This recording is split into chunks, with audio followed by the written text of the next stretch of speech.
सबका सम्मान करना है और हम अपना प्रकरण न्यायालय में है।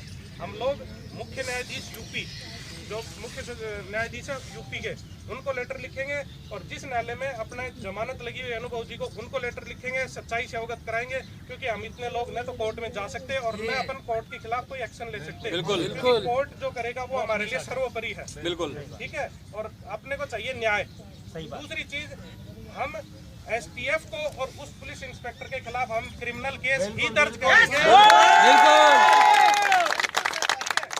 जो पाठक एडिशनल एसपी, जो पाठक मीडिया की टीआरपी बढ़ाने के लिए खड़ा हो रखा है, उस पाठक के खिलाफ हम बिल्कुल 100% मुकदमा दर्ज कराएंगे। मेरे को तो, मैं तो आज, चलो ठीक है मोदी सरकार है, क्या हमने मोदी सरकार बनाने के लिए लठ नहीं खाए क्या? बिल्कुल। आज हम हमारे भविष्य के लिए, हम हमारे रोजगार के लिए क्या दिल्ली जाके लठ नहीं खा सकते क्या?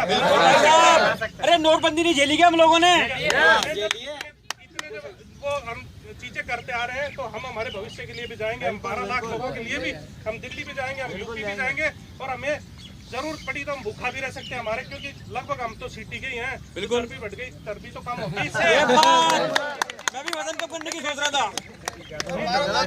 12 करोड़ में बढ़ेंगे भाई, 12-50 करोड़ आज रोजगार मिलेगा, जितना रहेगी ज्यादा हो गया। और ऐसे ही पहली बार आरसीएम ने क्या बुरा किया था, इसी तरह से आरसीएम के साथ हुआ था। इसी तरह से सिर्फ उसको बंद करने की वजह से, जेसी करने की वजह से आरसीएम बंद हुई, जो आज फिर से रनिंग में है। और जो भी मुकदमे उस टाइम भी एमएलएम पे लगे थे, उनमें से 50% आज बरी हो चुके हैं न्यायालय में। मैं ही देखता हूँ कि 50% मामले बरी हो चुके हैं। जब मामले बरी होने थे तो फिर उन लोगों को सजा किस बात की, उन लोगों को जेल में क्यों रखा गया?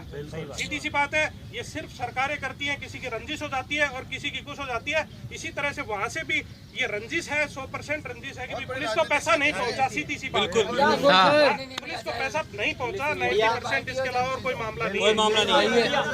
आज एक इंस्पेक्टर होता है, वो ठीक है, हमें समझ में आता है, जब तक वो अपनी पावर का इस्तेमाल करता है सब चीजें समझ में आती हैं। लेकिन पैसे के लिए मामला दर्ज कराया गया है कि पैसा ऐंठने के लिए। आज मैं, आप सब लोगों ने 57,000, किसी ने 11,000, 5,000 रुपए में मामला दर्ज हो जाता है। आज मैं किसी की जेब से 10 रुपए छीन लूं तो उसका भी मामला दर्ज हो जाता है।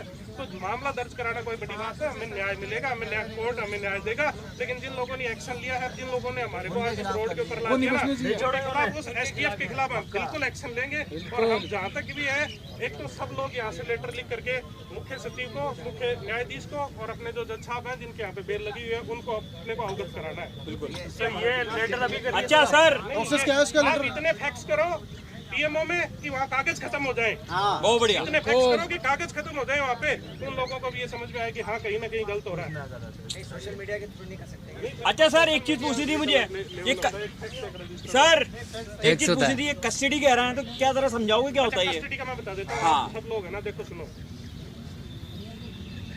जब भी कोई मुकदमा दर्ज होता है, अरेस्टिंग होती है, तो अरेस्टिंग के बाद में कोर्ट में पेश किया जाता है। ठीक है, अगर एसटीएफ सही होती तो कम से कम 2-3 दिन का पीसी रिमांड तो लेती। बिल्कुल भाई, आप सब लोग समझदार हैं। अगर मैंने अपराध कर दिया तो पूछताछ के लिए पीसी रिमांड मारना पीटना नहीं होता है। वो पूछताछ के लिए न्यायालय से रिमांड मांगा जाता है जब व्यक्ति की गिरफ्तारी हो जाती है। ठीक है, न्यायालय से इसलिए रिमांड मांगा जाता है कि साहब हमारी इन्वेस्टिगेशन पेंडिंग है और हम इनसे कुछ पूछताछ और करना चाहते हैं। उनको सुबह 6 बजे गिरफ्तार किया, शाम को 3 बजे कोर्ट में पेश किया और जेसी भेज दिया। रिमांड क्यों नहीं मांगा? अगर एसटीएफ एक दिन में जांच कर ली, अगर एक दिन में इतनी जबरदस्त जांच करने वाला कोई अधिकारी है, तो फिर इसका मतलब वो फेक है, उसकी जांच में गलत है। अगर 4 घंटे में कोई किसी चीज का कंक्लूजन निकाल देना तो फिर हमारे न्यायालय की जरूरत ही कहाँ गई? ठीक है, तो सीधी सी बात ये है कि फिर क्या होता है कि जब वहाँ से कोर्ट ने आदेश किया होगा 14 दिन की न्यायिक अभिरक्षा भेजने का, तो 2 तारीख की अरेस्टिंग है, तो 14 दिन होते हैं, 16 तारीख